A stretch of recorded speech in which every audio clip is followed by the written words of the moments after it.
You know there's a way for nurses to start a business, but there's so many moving pieces. Cut through the crap. It's time to go right to the source and get real about what's working in business and marketing for nurses with your host, the founder of NursePreneurs, Catie Harris.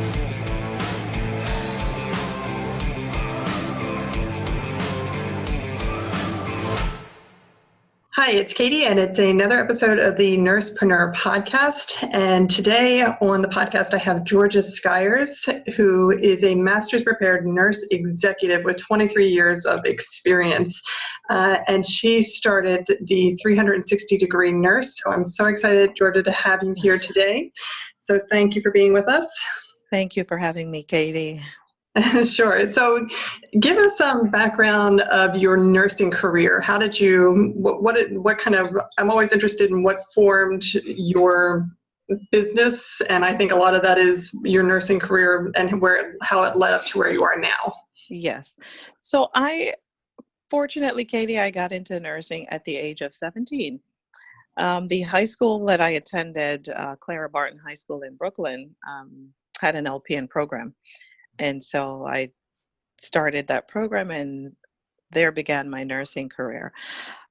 Spent the next few years doing various things from bedside nursing, both in long-term care and in acute care. And then I transitioned over into management and administration, working as either a nurse manager, director of nursing, assistant director of nursing. I even taught. I taught at the university level for a little while. I absolutely loved that. I realized that I do like to teach people how to do things. But most of my years out, I would say, was spent in leadership. And so there I learned the do's and don'ts of leadership. And there it became very clear to me that a lot of what is wrong, or what is creating all this burnout in nursing and in nursing leadership, actually could be alleviated by leadership development. And so that's how 360-degree nursing was born. I felt like we're great nurses, and we do know how to nurse. We do know how to nurse, and we do know what to do for patients and our units, but we're not very good at taking care of the self or the business. So that's the 360. We need to look at it all the way around. We need to look at all aspects, and not just, I'm a nurse, and so I need to take care of the patient. Once you fall into a leadership position, it's now more than the patient. And so that's where that came from. How do I get nursing leaders to understand that this is not just about my floor that I'm managing and all the outcomes that I need to produce on that floor? Yeah, we've actually had this conversation. My hospital system had contacted our university to talk about developing a curriculum for the nurse managers, and it was just so. It's so excited for that to happen, because for years, or for as long as I've been a nurse, and it's been 20 years, the type of people that go into the nurse manager, it's like, you were a good nurse, we're going to make you the manager, but we're not going to give you any skill sets or training, and hopefully you're a good manager type of thing. And exactly that kind of like, let me show you how to be a leader. Exactly. You've found that in your... Absolutely. It happened to me each time, each different leadership role that I stepped into. It was, you do this so well, I'd like to promote you to that.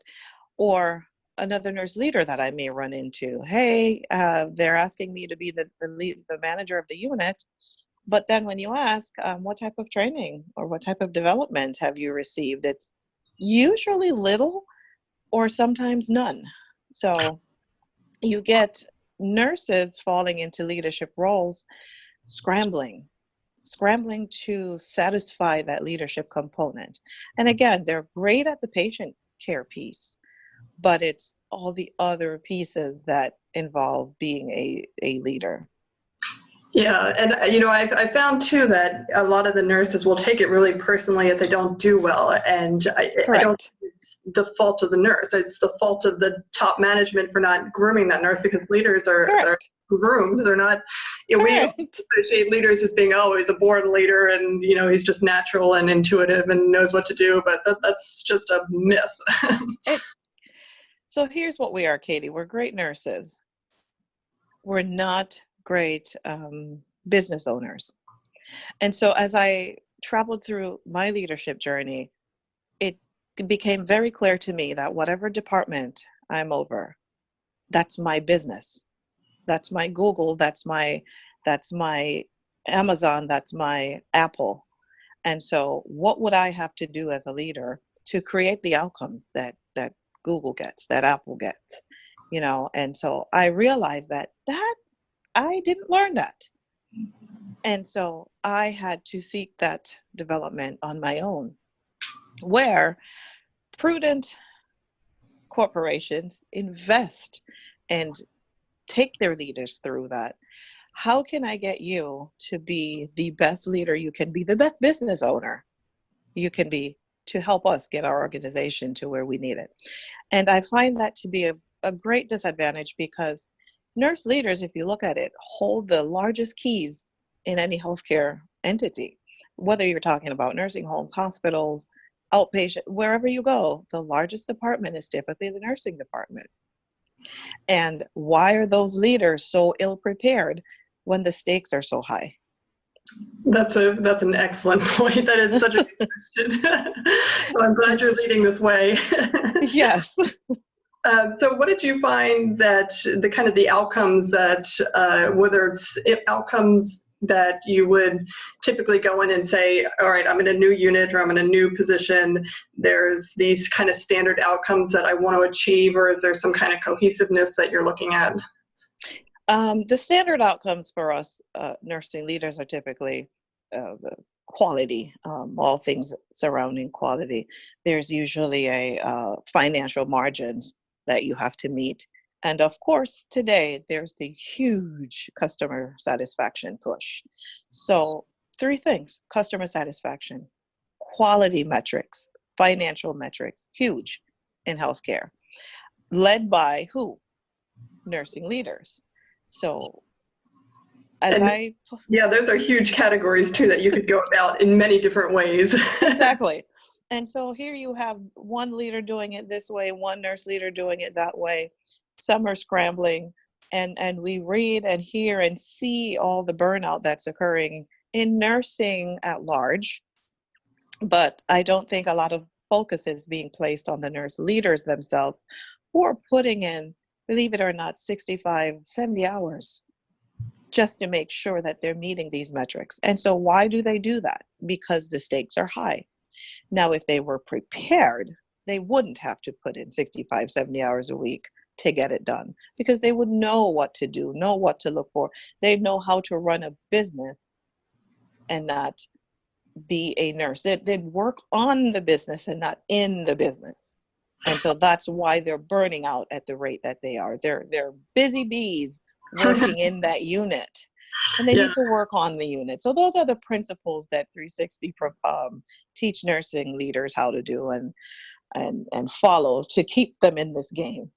Yeah, that's something that I've learned, because and especially when I started going into a business, because I was always so busy on the unit. I was always busy, but I wasn't actually getting anything accomplished. Correct. And when I kind of look back on my career, I'm like, well, I put out a lot of fires, but I don't have anything to support. And that's it. We've become expensive firefighters, not utilizing the 80-20 rule. You spend the time on what matters, and then you learn to delegate and you learn to assign things to others and all that. So again, I think, based on my observation, it's that lack of business development skill that nurse leaders are struggling with. And so I say, here I am. I'm here to tell you guys how to do this using a systematic approach, giving you guidelines on where to spend your time so that you get the biggest bang for your buck. And you can go home and be with your families afterwards. That's a nice thought. Yes. It also makes a nurse manager, because to me, the nurse manager role is like that role that I'm like, Oh my God, no way. There is no way Correct. to do that role because Correct. you get it from all angles, and unless you are innately equipped to deal with it, it's just a setup for failure in a lot of ways. Correct. And so one of the biggest things they tell you at the beginning of that role, don't forget, you have 24-hour accountability for that unit. You are the manager. Now, somehow I feel like nurses walk away with that thinking, I have to be there 24 hours, because that is certainly how we behave. But that, again, is because we have not built an infrastructure with the rest of our teams, because we don't know how to build businesses. And so that costs us our time. Mm-hmm. And so I feel like, once we show nurses how to become business owners, we'll see a huge shift in how they feel and what they produce. Absolutely. And especially because nurses are so dedicated to what they do. They really take Correct. on that. And I mean, that's both the problem and the solution in a lot of ways, because they want to be there 24 hours. They want to make sure everything gets done, and they feel like they have to do everything themselves. And I think the power of a real leader comes from the success of the people around you, not so much your own success. Exactly. And so a great part of that then is building that team. Finding people in your team who are your next set of leaders to help you grow. Because again, you said it, nurses, we want to make sure that things are done well. If your name is assigned to it, you want to make sure that the outcomes are great. But a part of that is building others to do that. And so we could use a little bit of help with that. Yeah, definitely. Yeah, I had established myself early on as indispensable to the team, and then I was like, but I want to go on vacation. Exactly. And then you're on vacation, but you're worried. Right. Because you don't know if the people you've left in charge, if they're ready, if they're capable, if they can do this. But it was your responsibility as a leader to groom such a person or a few people. Yeah, no, absolutely. I mean, definitely a few people. And I think, and that's another thing going back to my unit, is that they would put one person in charge, and then that person, felt the full scope of that. And it wasn't really acceptable for her to kind of delegate things to other people, but there was no pathway for her to move on either. It was just like, you're going to be here for the rest of your life, and this is what you're going to do. There was no ascension model. Absolutely. Absolutely. So how do you think the leadership role helps to prevent burnout in staff nurses on the unit? So, chaos. If you look at your typical nursing unit, it's all over it's putting out fires. That leader has a lot to do with the culture of the unit. So if your culture is a put out fire culture, that's what your nurses are going to be doing each day that they come to work. So you set that tone. How you help to prevent burnout in your nurses themselves is helping your nurses prioritize, helping your nurses understand the most important thing for the day. We have a thing, a couple of hospitals where I've worked, they have a thing called the most important thing of the day for the patient. But what is the most important thing today? Are your nurses aware of the why and the what? And how do you ensure that your environment, the culture, is accommodating that, so that your nurses are not scrambling? You're as a leader, you modify your unit spiritually, physically, in every way to ensure that the nurses aren't burnt out. I've seen a change in a unit where I was the manager with burnout, where the nurses were scrambling for supplies and running to get this and running to get that. That's a huge part of a nurse's day. So I changed that.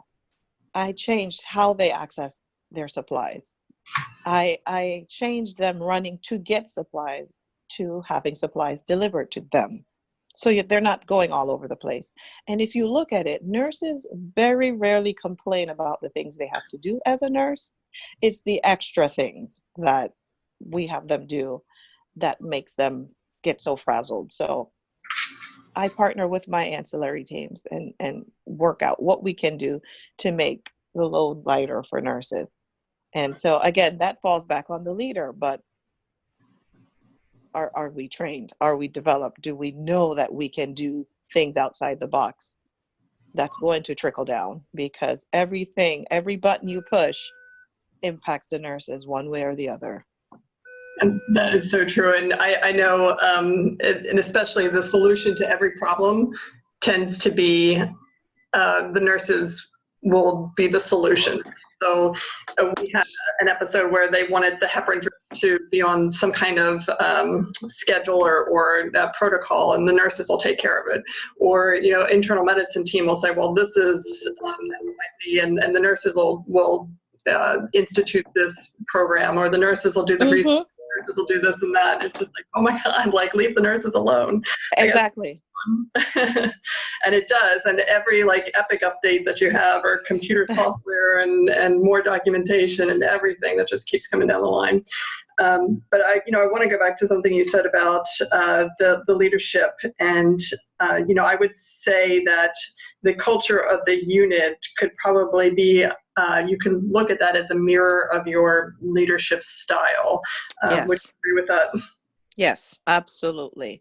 And so that falls under the 360 model of you, the leader. Who are you as a person? And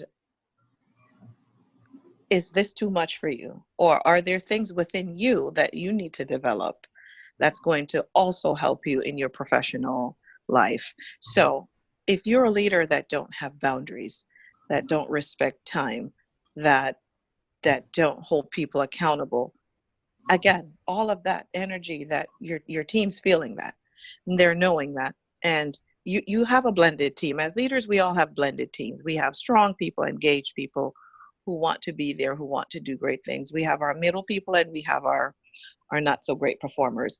But when you think about your engaged people who are about the business and want to see that unit grow and do well, they are looking at you, the leader, to see, oh, is my manager going to do something about that? Is she going to set some boundaries around that? Is she going to hold this person accountable, or is she going to let it slide again? So again, it's you. And that's what's missing in a lot of nurse leaders' leadership style. You. And are you fit as a person to do this? Those are some good questions. So tell me about this 360 nurse. So this is your business, right? This Yes. is a consulting business. Yes. How did you come up with this idea, and how did it get started? So the idea is because it came from being tired of that one-sided view. I have to be the nurse to meet these goals. But there were other views that nurse leaders need to look at. Again, they need to look at the personal development component. They need to look at the business development component. And then you also have to be a nurse. There it is, all the way around. You need to see all the angles to be a great leader. So I decided I have to do this. Why not? Why not me? I've lived it, I've seen it, and I continue to see it. And as they say, be the change you want to see, right? So I decided I know what models are evidence-based and what models that I've used myself to avoid burnout and to be that leader that my team respected and that delivered results. So how can I share that with other nurse leaders and help them to cross over into this? Because again, if you ask many people, would you like to be the manager? No, they run far away from this position. How can we make this position more attractive? How can we prepare nurses to do it the right way and not run away from the position? Because it is still my heart, nursing, and I still feel like we are one of the greatest contributors to society, and we need leaders. We need great leaders. We need prepared leaders. And so I decided to take up that baton and run with it. Oh, we definitely thank you for that, because you're the only person that I've ever heard who's considering making the nurse manager position more attractive to nurses. I mean, it's so important. That role is so important. It's so important. And I tell you, so many leaders, so many nurses that I see great leadership potential in, and I'll say, hey, I want to put you on my succession plan and help you. Oh no, I'm not interested. I want to see my family. And I'm like, see, that's not it. I want to change that. Oh my gosh. Yeah, that's great. So do you have a system with 360 degree? I mean, how do you approach? Yes, I have a framework that I use. I have a framework that I use, and I have tools that I use to help me and help nurses actually get the best results that they can get the most out of their days. Um, Broken down into 25% of your time should be spent on this, 25 spent on that, and so on and so forth. And those are the three key areas that we discussed earlier. How much time are you spending on your quality metrics, your customer satisfaction, and your employee engagement? Because it's folly to leave out the employees, because that's your team, that's your business. So we find that we're busy about the insignificant or the putting out of the fires. But I have a program structured to, this is how you should be spending your time, and these are the tools you should be using. This is what you need to be auditing, validating to ensure that you're going to get the results that you need. Because what do we know about a system? A system helps you to get things done the right way over and over. And it also helps you to discover opportunities. But if we do it this way this month and that way next month and hope the third month, we're spinning our wheels. So is this program something like, if I am working as a nurse and I want to aspire to the nurse manager program, is this something that I could do, or do you just work with? Yes. Okay. No, this is for aspiring nurse leaders and current nurse leaders. One nurse leader that actually went through my program, she was newly appointed assistant director of nursing, and she had held leadership roles before, but this one was in the director position. And so she went through the program and said to me, oh my God, where were you years ago? Because I felt so all over the place before. Now I know when I come into work each day what I'm doing that day and what my focus is on that day. And while I do understand that there will be things that pop up during the day that may require my attention, I still have a focus point to go back to. And so with the program, she's now able to plan all of her monthly metrics and know how to follow a schedule of getting things done, rather than wait till the 29th. You're saying, oh my goodness, I need to finish the audit for this. Oh my gosh, I forgot that I need to. And that's typically how we function as nursing leaders. Oh my goodness, I forgot I have to turn this in by the 5th. And we don't, there's a better way. Yeah, and then you drop everything and you don't. Then you drop everything. Correct. And then you're there till 8 p.m. Right. And then when the nurses come knocking on the door, no, I can't deal with you right now. Oh, so see, you know it, Catie. Yeah. You've lived it, it sounds like. Yeah, no, where have you been in my life, Georgia? Oh my gosh, because I mean, this goes beyond nurse managers. So do you do nurse executives as well? Yes, the program is designed for anyone in nursing leadership, because I've had some CNOs that could use the structure, because again, we have big priorities. The stakes are high. And if we don't have a focus point each day, we could get caught up in the noise. Our days as leaders are noisy days. And if there's not a focus, if there's not a mindset. So that's one of the things that I think separates 360 from a lot of leadership development program. It has a huge mindset piece. So if you know how they say, get your mind right. If your mind is not in the right place, you are going to be all over the place. So I think this is what we need as nursing leaders. We've been doing it the other way for far too long, and it hasn't worked. Or I'll say we have nurse leaders who are successful in that each month they meet their metrics.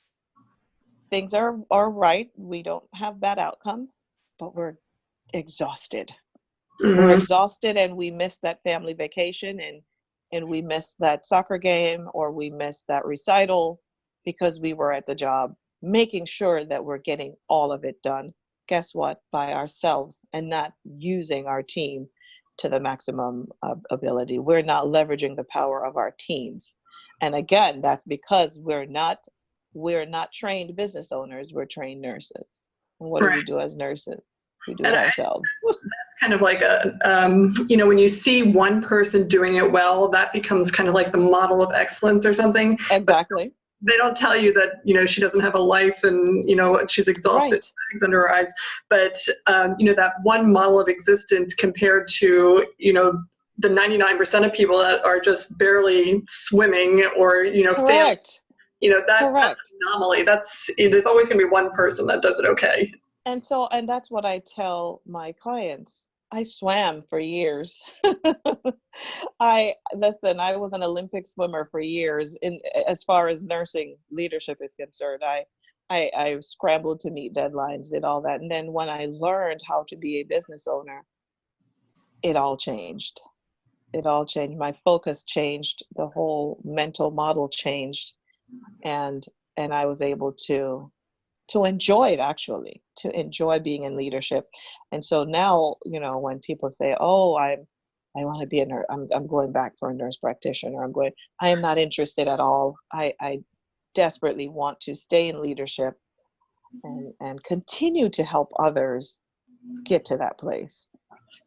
Yeah, and I think it's another thing in nursing as well. And, in a lot of these podcast interviews that I've done, I've talked to people that are doing mindset or self-help and all that kind of stuff, which is great, because I see the nurses burnt out. But as nurses, I think we are very resistant to asking for help. And if we ask for help, there's something wrong with us, like we're flawed. So you find that same problem in leadership. And so it's really care of the caregivers. We are the caregivers, and we are the answer. If you look at it as nurses, we provide the answers, we fix it. So how is it that we could need fixing? And so that's again the mindset change that need to occur. And even in our leadership roles, we do it.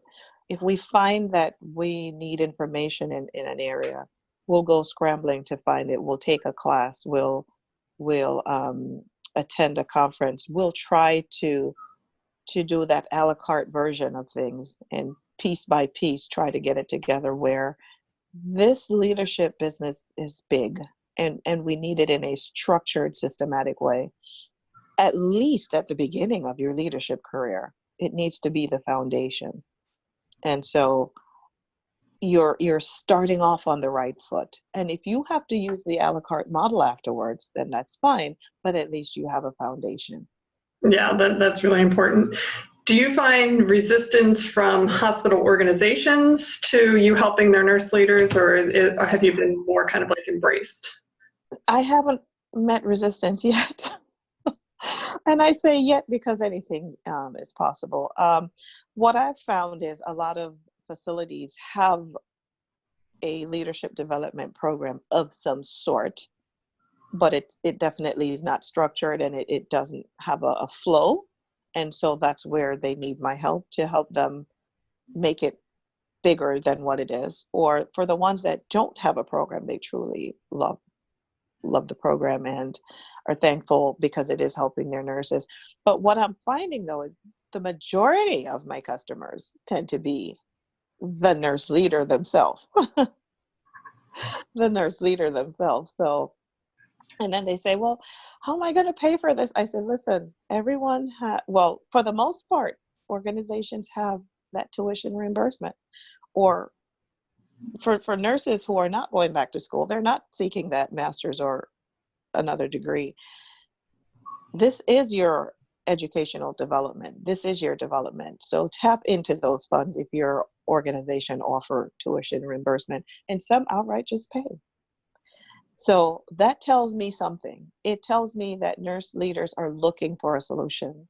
They want a structured, I almost say a template to follow, because they are scrambling. And there is a lot of noise in the industry about nurse burnout. You hear it everywhere. what I don't see a lot from organizations is what intentional efforts are you putting in place to ensure that it doesn't meet them? And again, many of them do great stuff for that frontline nurse, which is necessary. But I want to tell you that the nurse managers are the bunch that sit in the middle that gets overlooked. Yeah, absolutely. So how are you marketing this business to reach these nurse managers and different hospital systems? I use social media a lot. I do footwork. I show up at facilities. You just show up. I'm here. I do. I do regular snail mail of my literature. I'm actually even on the tail end of completing my book. So, Oh, what's your book? yes, I'm at the end of that. It's scheduled to be out by October. And that is going to contain strategies to develop your nurse leader program. It's got a lot of information in there about, it's for nurse leaders themselves. It's aspiring nurse leaders, organizations, long-term care, hospital, anyone that use nurse leaders, the book is for them. And it has, the reason I put on there that nurse leaders should read it, I want them to be in a place to know what to ask for when they get offered a nurse manager position. Oh my gosh, yeah, that's it. You need to know what to ask for. Yeah, I know people are like, should I ask for more money? I'm like, forget the money. Like, forget the money. You need to ask for development, and you need to make sure that your development contains this, it has that, and it follows me for this length of time throughout my journey. Because if you want me as a leader, if you're hiring me into this role to be successful, please help to prepare me. All right. Yeah, ask for a coach. Forget the extra dollar. Exactly. So this is why we do here coaching and consulting, because we do stay with some nurse leaders just a little longer because they're like, wait a minute up. So, and they have questions and I find that I would often say to them, remember your senior leader, your CNO or your director is your upline, and you should go to them for, I'm not finding that a lot of nurse managers like to do that. And again, that could be the piece where I don't want to show like I don't know what I'm doing. So they don't want to go to their senior leaders. And so they come back to me. And so that's how the coaching piece came about, because I'm thinking, wait a minute, they're still calling me, they're still wanting my guidance, so I need to open a coaching aspect of it. Yeah, that piece is vital. I mean, how long is the program that you do? Well, believe it or not, it doesn't have an end date. The coaching, it's as long as that nurse leader feels like, okay, I got this. And then they're on their own. And again, they can do the a la carte version then too. If they just have one thing. Now I've seen where a manager has one thing she's dealing with. I had a manager, she struggled with managing a diverse team. She just felt, I need more on diversity. I need more on how to deal with this employee, what if I'm not saying things, I'm saying the wrong things, and so she held on to that piece for a while, and just with a little bit of coaching and coaxing, she's fine now. She feels now that she's able to reach the other parts of her teams that she felt a little bit anxious about. I just want to make sure I'm representing everyone well, and so now she does. Yeah, I think that's the interesting piece of coaching, and I will make an analogy here in that sometimes it's really just about allowing yourself to kind of talk it out. And correct. Nurses, we do this with our patients. Like, we might not be able to cure their cancer or cure their disease, but allowing the patient to just talk it out. Yeah, just talk. It helps. It really works, and it works for our patients, and it can work for us as well. You are right, Catie, because a lot of times they come to me for coaching I don't say much. And I hear a lot of, oh, I know what to do. Oh, I know what I'm going to do. And do you think that's the right direction I'm going? And I'm like, okay, let's talk about that direction. And they're the ones that still come up with with, with the things that they know they're supposed to do. But it's that ear. We pay for the ear. We do. Yeah, it's really important. All right, Georgia, this is amazing. Well, tell me, what is the name of your book? Because I want to get it when it comes out. So I tell you this, I showed it to my friend and she fell out. It's called Sharpen the Axe. Oh, I like that. Uh-huh. And the first question she asked was, huh? What is that? And I said, well, I believe it was Abe Lincoln who said, if you tell me to cut down a tree, I'll spend 4 hours sharpening the axe and 2 hours cutting down the tree. And why is that? Your tool. You need to have sharp tools. What's the biggest tool in healthcare right now? Your nursing leaders. And we're not sharp at all.